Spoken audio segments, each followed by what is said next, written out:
नमस्कार दोस्तों, मैं हूं आर.के. निषाद। दर्शक न्यूज़ 24 में आप सब लोगों का बहुत बहुत स्वागत करता हूं।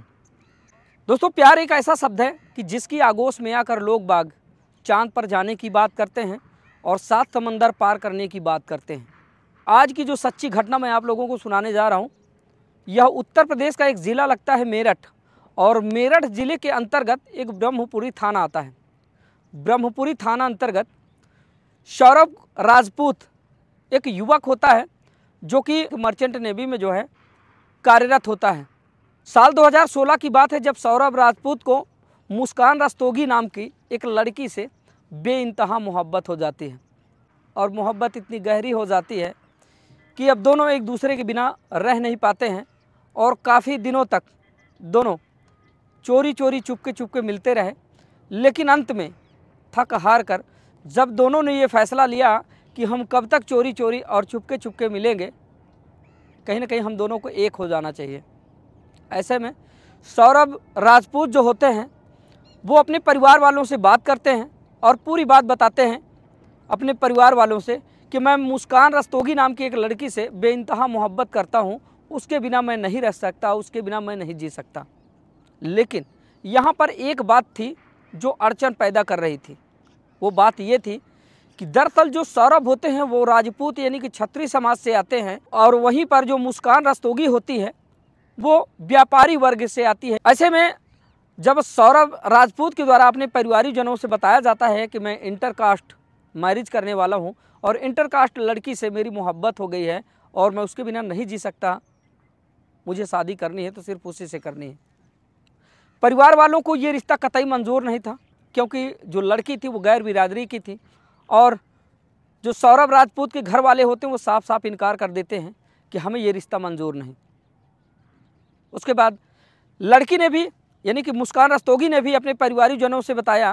कहीं ना कहीं जो मुस्कान रस्तोगी के परिवार वाले थे उन्होंने भी ऐतराज़ जताया कि हमें ये रिश्ता मंजूर नहीं, क्योंकि जो लड़का है वो गैर बिरादरी का है। बस फिर से दोनों एक दूसरे से चोरी चोरी चुपके मिलते रहते हैं। लेकिन इसके बाद भी ये दोनों अभी हिम्मत नहीं हारे थे और लगातार दोनों अपने परिवार वालों से बातचीत करते रहते हैं।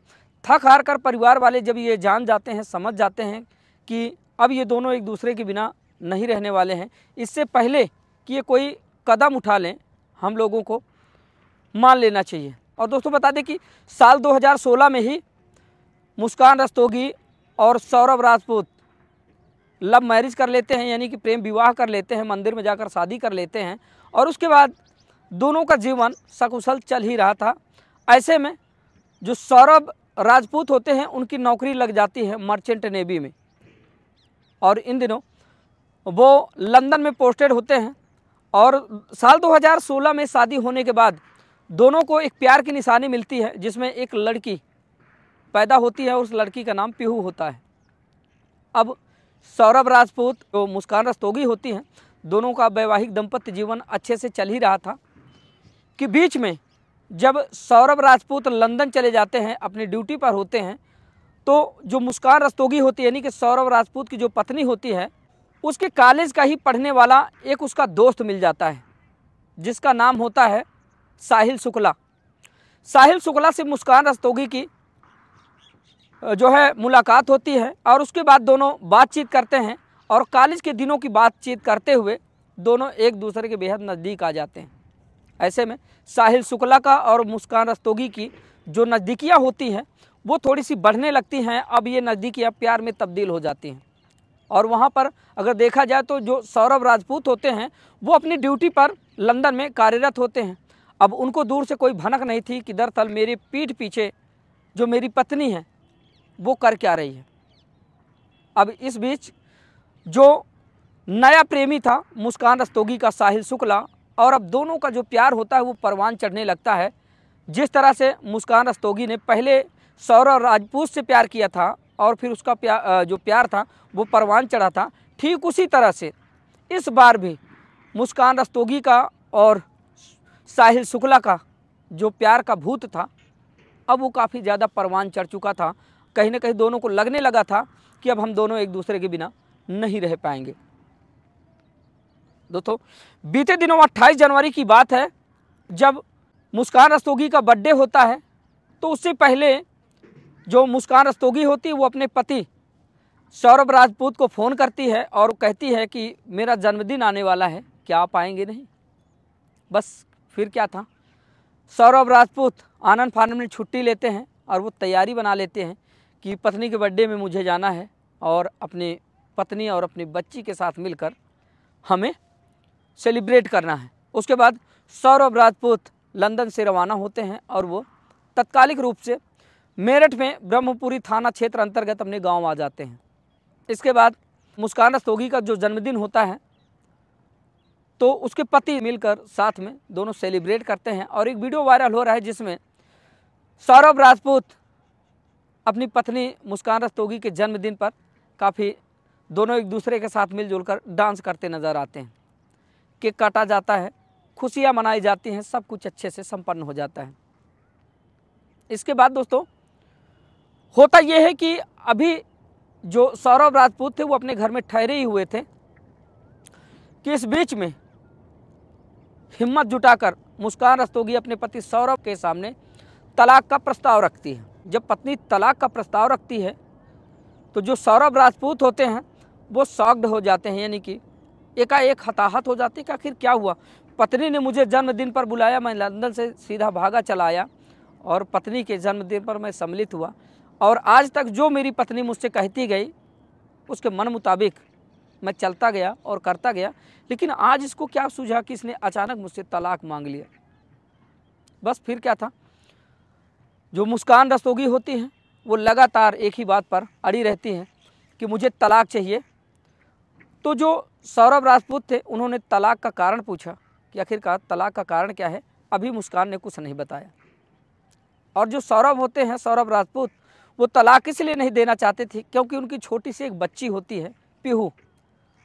उनके दिमाग में ये चल रहा था कि अगर मैं तलाक दे दूंगा तो इस बच्ची का क्या होगा, इस बच्ची की परवरिश कौन करेगा, क्योंकि मैं तो ऑलरेडी ड्यूटी पर हूँ, मर्चेंट नेवी में हूँ, मैं जहाँ जहाँ हूँ वहाँ तो इस बच्ची को लेकर नहीं रह सकता। एक माँ ही है जो इस बच्ची का अच्छी तरह से ख्याल रख सकती है। अपनी बच्ची के फिक्र के चलते सौरभ राजपूत तलाक देने से इनकार कर देते हैं। अंत में 2 दिन बीतते हैं, 3 दिन बीतते हैं, फिर जब मुस्कान रस्तोगी से नहीं रहा जाता है तो वो सौरभ राजपूत से सारी बात बता देती है और बताती है कि दरअसल कॉलेज के टाइम का एक मेरा दोस्त है जो कॉलेज के दिनों मेरे साथ पढ़ता था, जिसका नाम है साहिल शुक्ला। उससे अब मैं बेइंतहा मोहब्बत करती हूँ, मैं उसी के साथ रहना चाहती हूँ ताउम्र, यानी कि सारी ज़िंदगी अब मैं उसी के साथ काटना चाहती हूँ। जैसे ही सौरभ राजपूत इस बात को सुनते हैं तो उनके पैरों के नीचे से ज़मीन खिसक जाती है और वो सोचने लगते हैं कि जिसके लिए मैंने अपने परिवार वालों से बगावत की, जिसके लिए मैंने अपने समाज से बगावत की, जिसके लिए मैंने अपना सब कुछ न्यौछावर कर दिया, आज वो पत्नी बीच मझधार में मुझे धोखा देने पर तुली है। अब इतना सब कुछ जान लेने के बावजूद भी सौरभ राजपूत तलाक देने से इनकार कर देते हैं। बीते दिनों 4 मार्च की बात है जब सौरभ राजपूत अपने घर में ही होते हैं, लेकिन उधर मुस्कान रस्तोगी और साहिल शुक्ला जो होते हैं वो सौरभ राजपूत को रास्ते से हटाने के लिए तमाम जद्दोजहद कर लेते हैं, यानी कि पूरी तैयारियां वो पहले से ही करने लगते हैं। क्योंकि मुस्कान रस्तोगी जब साहिल शुक्ला से बात करती है तो साहिल शुक्ला के द्वारा पूछा जाता है कि मुस्कान, जो मैंने बोला था वो तुमने किया, अपने पति से तलाक लिया या फिर नहीं। मुस्कान पूरी बात जो अपने पति के द्वारा की हुई होती है वो साहिल शुक्ला से बताती है। अब साहिल शुक्ला क्या करता है, वो मुस्कान रस्तोगी से कहता है कि ऐसा है, अब हमारे प्यार के बीच में जो सौरभ राजपूत हैं ये कांटा बने हुए हैं, ये साधारण हटने वाले नहीं हैं, हम दोनों को मिलकर ही कुछ सोचना होगा। दोनों फैसला लेते हैं कि अपने बीच से सौरभ राजपूत को हटाने के लिए हम दोनों को सौरभ राजपूत को मारना होगा। मारने के लिए पूरी तैयारी करते हैं। पहले तो ये कबाड़ी मार्केट में जाते हैं, कबाड़ी मार्केट से एक प्लास्टिक का ड्रम लेकर आते हैं और वो घर में रख लेते हैं। सौरभ राजपूत के द्वारा पूछा जाता है कि ड्रम किस लिए लाया, क्यों लाया, तो पत्नी मुस्कान के द्वारा बताया जाता है कि आटा वाटा रखने के लिए हमने ड्रम लाया। उसके बाद ये लोग एक तारीख निकालते हैं कि 4 मार्च को ही इस घटना को अंजाम देना है और ये पूरी तैयारियां जो है पहले से करके बैठ जाते हैं।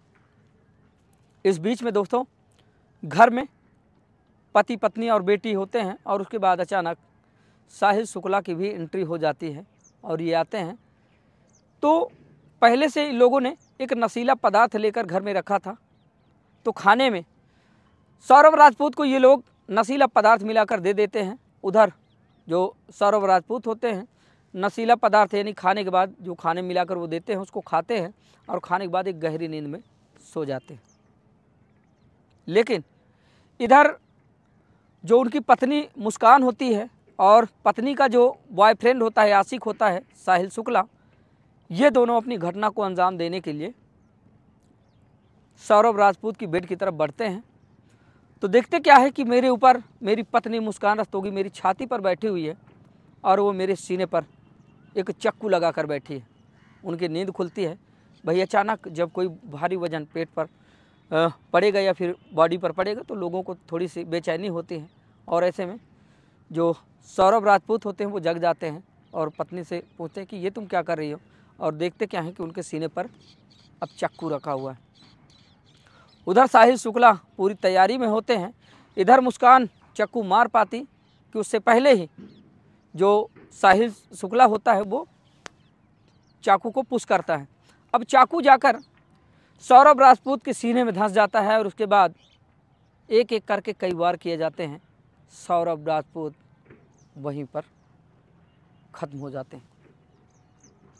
इसके बाद दोस्तों अभी जो सौरभ राजपूत की जो पत्नी थी मुस्कान रस्तोगी, उसका दिल इतने पर भी नहीं पसीजा। अपने पति का कत्ल करने के बाद अपने प्रेमी के साथ अपने पति के जो बॉडी के 15 टुकड़े किए थे उसको ड्रम में पूरी तरह से कंक्रीट, सीमेंट और बालू मिलाकर जाम कर दिए और इसके बाद खुशी से वो दोनों यानी कि मुस्कान रस्तोगी और साहिल शुक्ला उसी घर में आराम से सो जाते हैं। रात भर उसी घर में सोते रहे और उधर जो पति की बॉडी थी, सौरभ राजपूत की बॉडी थी, वो सीमेंट में पूरी तरह से सुबह तक में जाम हो जाती है। अगली सुबह जब मुस्कान की और उसके प्रेमी साहिल शुक्ला की नींद खुलती है तो दोनों हंसी खुशी वहाँ पर रहते हैं और उसके बाद तैयारी बनाते हैं और बेटी को लेकर पहले तो ये हिमाचल घूमने चले जाते हैं। लेकिन उधर सौरभ राजपूत की जो छोटी बेटी होती है पीहू, वो बार बार अपनी माँ से रट लगाती है कि माँ पापा कहाँ हैं, मुझे पापा के पास जाना है, पापा के पास जाना है। और एक बार नहीं हज़ारों बार जब बेटी पीहू के द्वारा अपनी माँ से यही बात कही जाती है तो माँ काफ़ी परेशान होती है, यानी कि मुस्कान काफ़ी परेशान होती है।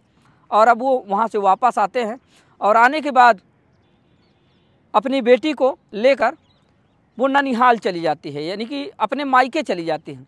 मायके में जाकर वो इस पूरे घटनाक्रम को अपनी माँ से बताती है, अपने परिवार वालों से बताती है कि माँ ये जो आपकी नातिन है ये पापा पापा रट लगाए हुए है, दरअसल इसके पापा को मैंने रास्ते से हटा दिया और मैं साहिल शुक्ला नाम के एक व्यक्ति से बेइंतहा मोहब्बत करती हूँ और उसी के साथ मैं अपना पूरा जीवन जीना चाहती हूँ। माँ के पैरों के नीचे से जमी खिसक जाती है। लेकिन दोस्तों कहा जाता है कि हर परिवार एक ही जैसा नहीं होता है। माँ की आंखों से बड़े बड़े आंसू छलक पड़ते हैं और माँ रो पड़ती हैं कि पहली बात तो गैर बिरादरी का होते हुए सौरभ राजपूत ने तुझे अपनाया, हमने भी अपनी रजामंदी नहीं दी, उसके परिवार वालों ने भी अपनी रजामंदी नहीं दी, बावजूद उसके सौरभ राजपूत ने अपनी सारी खुशियाँ तेरे हवाले कर दी और सब कुछ अपना जो था वो तेरे हवाले कर दिया। लेकिन उस हीरे जैसे बेटे के साथ तूने बहुत गलत किया। अब जो मुस्कान रस्तोगी की माँ होती है वो सीधा पुलिस को कॉल करती है और पुलिस को कॉल करने के बाद इस पूरी बात की जानकारी दे देती है। ऐसे में अब उधर पुलिस जाकर सीधा सौरभ राजपूत के घर पहुंचती है और छानबीन में लग जाती है। सौरभ राजपूत के परिवार वालों से पूछती है तो अभी उन लोगों को भी इस अपने बेटे की मौत का तनिक भी इल्म नहीं था। वो लोग काफ़ी परेशान होते हैं कि मेरे बेटे के साथ ये सब कुछ हो गया, हम लोगों को कोई जानकारी नहीं थी। दोस्तों थोड़ा सा मैं बताना चाहूँगा कि जो सौरभ राजपूत थे उनके परिवार में कौन कौन लोग थे। कुल मिलाकर वो 5 लोग थे, यानी कि पिता मुन्ना लाल और उनकी माँ और साथ ही सौरभ राजपूत का छोटा भाई बबलू और उसकी एक बहन शिवानी, यानी कि 5 लोगों का परिवार था। हंसी खुशी जीवन जी रहा था। लेकिन साहिल शुक्ला और उसकी पत्नी मुस्कान रस्तोगी की ऐसी नज़र लगी कि आज जो सौरभ राजपूत हैं वो इस दुनिया में नहीं है। अब इसके बाद जैसे ही सौरभ राजपूत के परिवार वालों को पता चलता है तो वो भागकर ब्रह्मपुरी थाने पहुंचते हैं और थाने में जाकर प्रशासन से सारी बात को बताते हैं। तो वहां पर प्रशासन की पहले तो हीला हवाली समझ में आती है। इसके बाद जब सौरभ के परिवार वाले देखते हैं कि हमें लगता है कि हमें न्याय नहीं मिल पाएगा, तो थाने में ही हंगामा शुरू कर देते हैं और वो लोग ज़ोर ज़ोर से चिल्ला चिल्ला कर कहने लगते हैं कि अगर तुमसे नहीं हो पा रहा है तो दोनों आरोपियों को यानी कि मुस्कान रस्तोगी को और उसके प्रेमी साहिल शुक्ला को हमारे सामने ला दो, हम अपना हिसाब किताब चुकता कर लेंगे।